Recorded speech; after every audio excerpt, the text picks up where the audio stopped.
પછી ભીષ્મજી બોલ્યા કે એ દ્વારકાધીશ ભગવાન શ્રી કૃષ્ણને તમે કેવા જાણો છો, કેવા ઓળખો છો?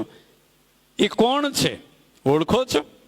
ભગવાન છે એટલું જ માની લીધું, પણ એ ભગવાન છે કેવા, કોણ એ ભગવાન છે?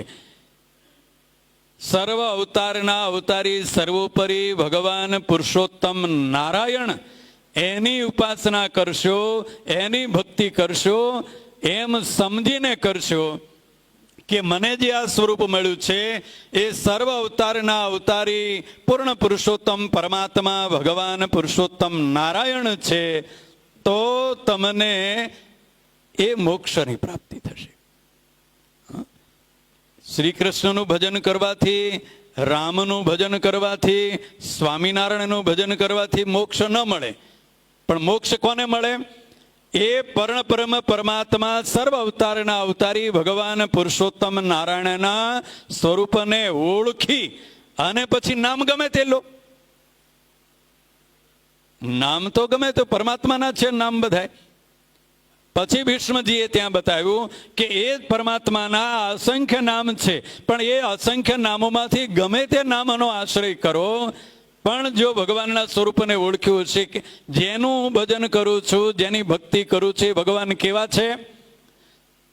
અનંત કોટી અવતારોના ધારણ કરનારા, સર્વ અવતારના અવતારી પૂર્ણ પુરુષોત્તમ પરબ્રહ્મ પરમાત્મા ભગવાન પુરુષોત્તમ નારાયણ છે, એમ સમજીને જો ઉપાસના કે ભક્તિ કરશો તો મોક્ષ મળશે.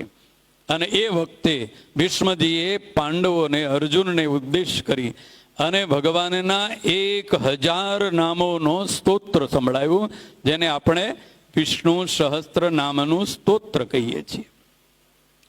સ્વામિનારાયણ ભગવાને શિક્ષાપત્રીમાં એ વિષ્ણુ સહસ્ત્ર નામના સ્તોત્રને સંપ્રદાયનું માન્ય 8 શાસ્ત્રમાંનું એક શાસ્ત્ર જ કહી દીધું.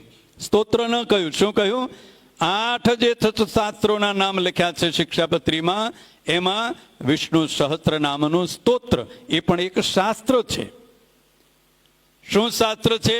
ભગવાનને સર્વોપરી સર્વ અવતારના અવતારી ભગવાન પુરુષોત્તમ નારાયણના સ્વરૂપને ઓળખાવનારું જો કોઈ શાસ્ત્ર હોય તો એ વિષ્ણુ સહસ્ત્ર નામનું સ્તોત્ર છે.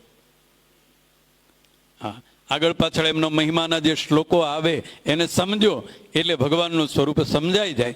અને એવા પરમાત્માના સ્વરૂપને ઓળખી અને એ ભગવાનના સ્વરૂપને ઓળખી અને એમનો આશ્રયને ભક્તિની ઉપાસના થાય તો આ જીવાત્માને આત્યંતિક મોક્ષ મળે.